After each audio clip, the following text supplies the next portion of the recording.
Hare Krishna, my humble obeisance to all glories to Srila Prabhupada. Today, we are going to have a very special interview with an even more special guest. She is full of love, and here today she will share her wisdom with us. So, if we talk about her, like whatever I'll say, it's just very few, like I cannot say anything. So, she is the temple president in Alashua, which is the largest community in USA, and specially residents to many Srila Prabhupada disciples. And her name is Her Grace Mukhya Mataji. So without further ado, please join me in welcoming Her Grace Mukhya Mataji here.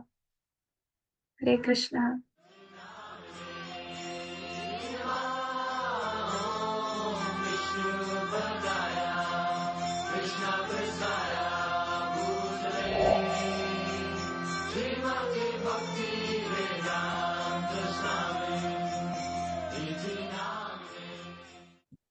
Hare Krishna Mataji, my humble obeisances. You accept mine. We welcome you here in this ISKCON Community Life interview. We are very fortunate to have you here. Thank you for your time. And now, please allow me so that I can ask the question. Start the question. Okay. Please tell us something about your devotional history and how you got to be responsible for the largest devotional community in North America, which is one of the largest and most prestigious in this world. So I was a college student and I visited the temple in the January of 1974. I was taking a class in world religion. It was just to satisfy a credit, not because I had a particular interest in it. But I visited the temple as one of three places. I was required to visit three religious places. So I went to the Hare Krishna Temple in Detroit. I was a student in Ann Arbor, so another town, and I traveled to Detroit and I visited the temple and I got a Bhagavad Gita. And I was very attracted to the temple, but I took home the book and read it. And as soon as I read the Bhagavad Gita, I said, this is what I want to study. I just knew that this was what I was supposed to be studying. And so my boyfriend and I started visiting the temple every weekend. We went to the Sunday feast, we met the devotees, and we really liked everybody so much. So in the summer, when school was over, I traveled around the US. We took our car and went to different temples, and every weekend we visited a different temple. And we saw Srila Prabhupada in San Francisco at Rath Yatra and heard him lecture. And then we got back to Detroit and we moved into the temple. It was pretty fast and we didn't think too much more about it. So that's how I became a Hare Krishna devotee in Detroit in 1974, and how I got to be responsible here. I was living away from the temple at the time, and but I still, of course, had a lot of friends. All my friends were devotees, and I decided to move to Alachua.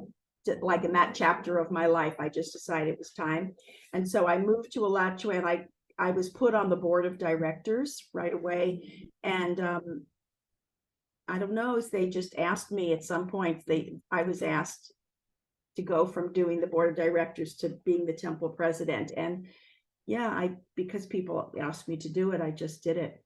And that was 16 years ago.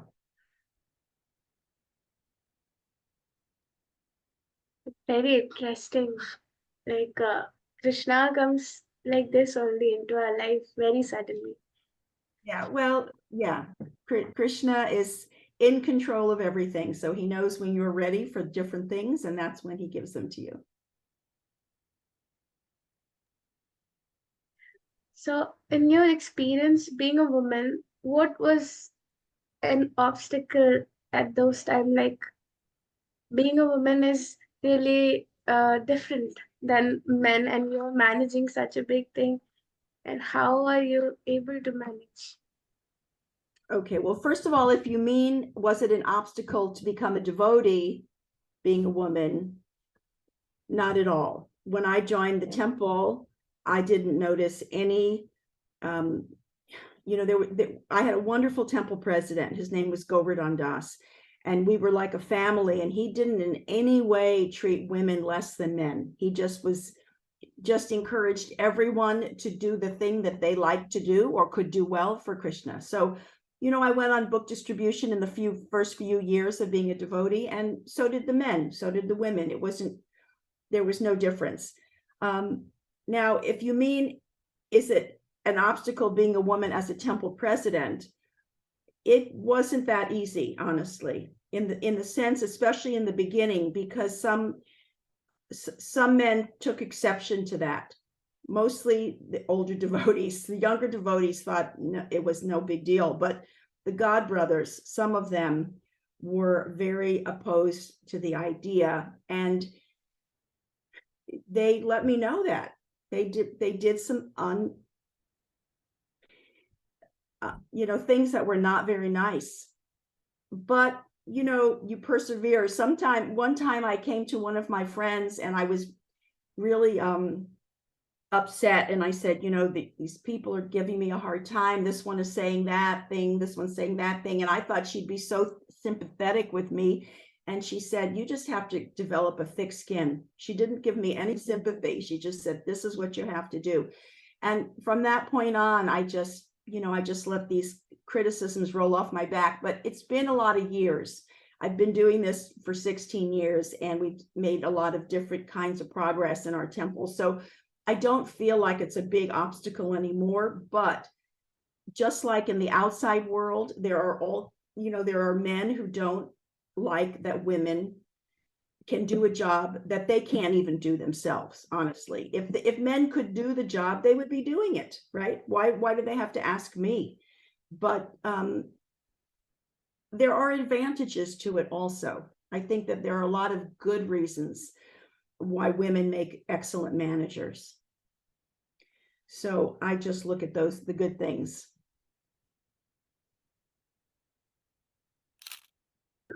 It was difficult. Like hearing this is also really, like, it needs courage what you're doing right now. Yeah, it needs a certain kind of personality. It's not for everyone, but there are people who do have that personality. I'm not sure if it's courage. It's just, it's like chutzpah. I don't know if you know what that means. It's a Jewish word, but it means you have to have a certain amount of nerve, to just push forward and do something. And if I'm asked to do it, or if there's a need for something to be done, that's the kind of thing I like to do, as that's just my nature. It's not like I just became like this. I was like this as a little girl and as a teenager, and I still like this. So I just keep doing what I'm doing until Krishna tells me to do something different. I'll know. Yeah, there are people who speak out against it, but Prabhupada said the dogs will bark and the caravan moves on. What can you do? You just keep moving on. And when Krishna stops you, that's when you stop, not when just people are making criticisms that have no real validity to them. I'm not saying I'm great at it or perfect at it. I'm just saying, what's the point of pegging everyone into the same box? Not all men are the same as each other. Not all women are the same as each other. We're all unique individuals with something special we can all do for Krishna.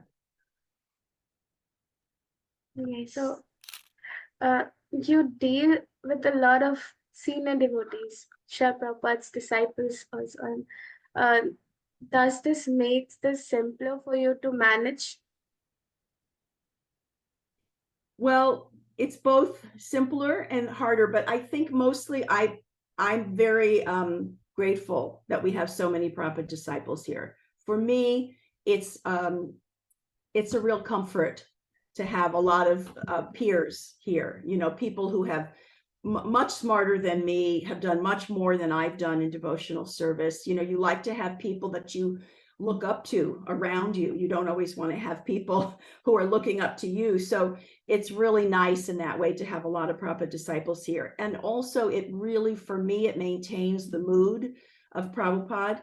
Like, people are very Prabhupada conscious here because we know what Prabhupada said, what Prabhupada did, how he was, what it was like for us when we were young people growing up in a temple. So it's really a great fortune for me to have so many Prabhupada disciples here. I really, really appreciate it a lot. It's much, much more of an advantage than a disadvantage. Sometimes, older people think, well, I've already done that. I've already been there. I don't have to do that anymore. So you get a bit of that where people don't want to do things anymore because they've already done them. But in general, you get smarter as you get older, you get wiser. So I'm surrounded by a lot of very wise people, really, people who are very helpful and know a lot. And we have a lot of shared life experience. And that is really nice to have that around you. Would you like to share some Prabhupada's pastimes with us, like which is very close to you? I'm not really, I wasn't a devotee who was like very close with Prabhupada. I didn't go place. I was in his presence many times, but not like a close person working with him. But I feel like just having been here on this planet at the same time as Prabhupada, to have been his disciple, to get this special kind of energy that we got from him, this incredible, like strong desire to please him, was such a great blessing. Because, to please the pure devotee is the purpose of life. Really, you can't really please Krishna unless you please his devotee. So we have this great opportunity to please Prabhupada, and he was quite, should I say, like, he was very generous in the ways that you could please him. It wasn't just one thing you had to do. He was very open to everyone doing the very best that they could in their own way to serve, and then he was very pleased with that. This question was very important. That is why I had to. So can you share something about the vision and mission statement of the project you lead?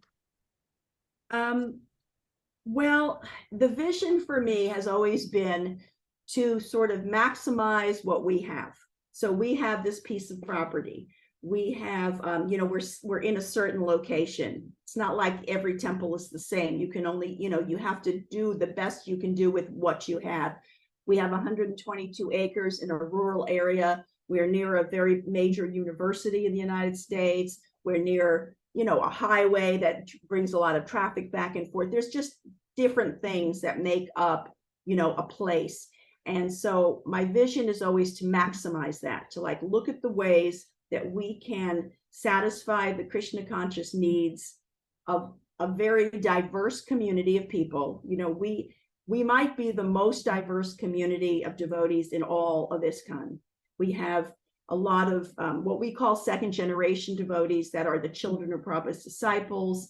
They have a very special relationship to Krishna consciousness that's different even from the people who are children of later devotees, and so every generation is different. Then we have people from all countries around the world here. We don't have one dominant group of, people. So everyone has to get, figure out the best thing about another culture and work with that. So the mission is to figure out the best way to give Krishna consciousness to all these different kinds of people, because this very big diverse group has a different sort of level of interest and level of commitment to Krishna consciousness. It's not all one thing. So that is kind of the mission, how to do the best with what we have to give the most Krishna consciousness in a way that will be, really usable for people. So what values guide your work? Well, hard work is one of my values. I appreciate people who work hard. I like to work hard at what I do. Responsibility is a value. So like if you say you're going to do something, you need to do it, even if it's hard. And that means like it's your responsibility as a leader to set an example. So I may not want to get up every single morning at 3 o'clock. I may not want to go to Mangalarti every single day, but it's feel like it's my responsibility to do that. So I do it. I think being truthful is an important value as a leader. And that's in everything, not it's truthfulness and transparency in finances. You know, if you tell a donor you're going to do something with their donation, you need to do that. And if you can't do it, you need to be truthful with them and tell them. So same thing with devotees, you know, on interpersonal ways, you have to be very truthful with people. And you have to be of service to others. I mean, that's a value, you know, being a servant. And that is an important value as a leader. So, if you were to share a single Srila Prabhupada's instruction on how to successfully build a community, what would that be? So I was thinking about that. I don't actually know a specific instruction, but I know aspects of how Prabhupada was that is important to keep at the core when you're building a community. Prabhupada was very compassionate and very understanding. You know, devotees didn't always get along with each other. I mean, we come from very diverse backgrounds. We were brought up in very diverse ways. So we're not all the same. And sometimes people were fighting with each other. Devotees were fighting. And Prabhupada had to balance, you know, both persons' interests and how they felt. He was very understanding and very compassionate. He wasn't hard on the devotees. You know, he could be strong, but he was very loving, really. And he expressed a lot of goodwill. I mean, that was his essence, right? He came out of his comfort zone to a strange place that couldn't have been more opposite of the way he was brought up and the way he lived. But out of goodwill and compassion, he came to this place and he did, you know, the greatest service of all humankind. Prabhupada did that. So those are the kind of things that you have to keep in mind in small ways. You know, we're just a drop of the ocean, but we have to keep those ideas prominent when we're building a community, that not everyone will get along, and we are getting purified as, you know, as every day goes on. So things will come up and we want to be able to look at them with understanding. So, if you were to share about the most difficult task you met, what those would be? Well, I think the most difficult thing I deal with is my own mind, honestly. Like, you know, in my mind, I hold on to conflicts too long, or I expand on things that aren't real. You know, I have to be careful about controlling my own mind, and also making assumptions about situations is very dangerous. You know, you're often dealing with conflicts between two people, so you only hear one side from one person, and you can never make an assumption until you hear the other side. And that takes a while to learn, because, you know, we want to jump in, we want to be helpful, we want to make the suffering person happy, but you have to take time to hear both sides of every story and don't assume things. Those are difficult things to do for me by my nature. I mean, this will be different for every person, but that's just for me how it is. So controlling the mind and is a big one for me, and not assuming things until I hear everything. This is very important to learn because we all go through these things. Very helpful. Yeah, it's just when you're a leader, you know, those things, you have to learn them. Like you said, we do. What would the most important advice you would give to your successors? Well, just remember, you know, that devotees want to be helpful. So if you have to reach out to them and ask them to help. In other words, don't just assume people are going to line up to do things that you need done. You have to reach out and you have to ask them. And also that people need to be appreciated. It's very important. We can look at a lot of strategies that are employed in the corporate world, or things like that, but people are motivated in the corporate world by their wages, by their income. Devotees are not motivated by that. Devotees need to be appreciated, and you'll get a lot of reciprocation with people if you can just appreciate them. It's very, very, very important when you're working in a volunteer organization where people are doing the work that has to be done out of the goodness of their own heart. So it's very tricky in a sense that you just have to make sure people feel appreciated. It's not that easy to do all the time. Sometimes people are frustrating, but you have to see that anything they do is of value to our temple. So it takes a lot of manpower to make this temple go. And you have to appreciate the people who are doing, giving their time and their efforts to do that. So if you were to share about the happiest aspect of your experience, the things that you give, the things that give you most joy, what would that be? Well, I mean, for me, it's seeing the devotees engaged in service. If I see people doing devotional service, I feel very happy. Of course, it's the reason we have temples, right? So people can come and do something practical for Krishna. So when I see devotees engaged in service, whether it's, taking part in a kirtan, or taking feast prasadam, or, cleaning the kitchen, or, going on Harinam Sankirtan, or any of the things that we offer, if I just see everybody engaged, I feel really happy. Like I don't really have to do anything else. I can just, okay, everybody's doing something, everybody's happy, and I can just go home. So, what is a mistake that a person in your position and role should never make? What is a mistake? Well, one thing is to just remember that Krishna is the controller. You are not the doer. It's pretty easy, especially if you're a leader, then that means you're the kind of person like that can just get things done. And sometimes you can do it a lot faster and more efficiently and even better than a person who's going to go slower. But you have to remember that Krishna is actually doing everything. And there are absolutely moments in every manager's life, or, as a manager, where they literally see Krishna doing it. This is happening. That this is the way, but sometimes we forget that. So I would say, forgetting that Krishna is the controller and that he is your friend.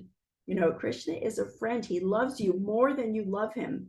Like Prabhupada said, you take one step to Krishna, he takes 10 steps to you. We can see that happening, and I forget every single day that Krishna is there for me. He's my friend. He's doing these things. And then he reminds me, I forget to do something and he just puts it in my head. I'm like, oh my gosh, again, Krishna is helping me so much. So it's not good to forget that, or to think you're the doer of these things. Don't be careful about that one. How do you balance being a manager and being a friend with the devotee? Being a manager means caring about the welfare of the devotees. I mean, that's just what it is to be a manager, to care about the people that you're managing. And if you care about someone, you're being a friend to them. So I don't think it's two different things. I think it's one and the same. That's one of the things that I think women are better at. Caring for the devotees, checking in on them, making sure people don't feel left out or lonely or forgotten, or if their health isn't good, to see what you can do, like really on a personal level, caring for the devotees. Prabhupada said charity begins at home. So we want to make sure that at home, the people are feeling cared for. And that is what managing is. It's just caring for the other devotees, loving them. You know, you have to really love devotees because they're so special in this world. There's very few, and they all have come to that same exact conclusion that Krishna is the Supreme Personality of Godhead and he is my dearmost friend. That is very rare. So we have to love those people so much. And to me, that's what managing is, just taking care of the devotees. I don't see it as two different things. Okay, so we have the last question here. If you were to look back, what would you identify as your most valuable contribution to your contribution? And what attitude allowed you to offer that? I don't know. Have to ask someone else. I'm a pretty organized person. So maybe just you know, organizing different projects that needed to be done that hadn't been getting done might be a contribution. You know, I'm not really sure what I've done that's any good, but you know, I stick to things. That's my attitude that helps me do things. If I say I'm going to do something, I just stick to it until I can do it. And I don't know really what all is my most valuable contribution. I guess just sticking with the service. If that's you know, I figure when I'm not being valuable anymore, devotees will let me know. So I don't know. Okay. This interview was very inspiring because like the questions, I'm very familiar to these questions like about women's and all, like you're doing it very beautifully. So thank you, Mataji. Thank you. Thanks for calling on me.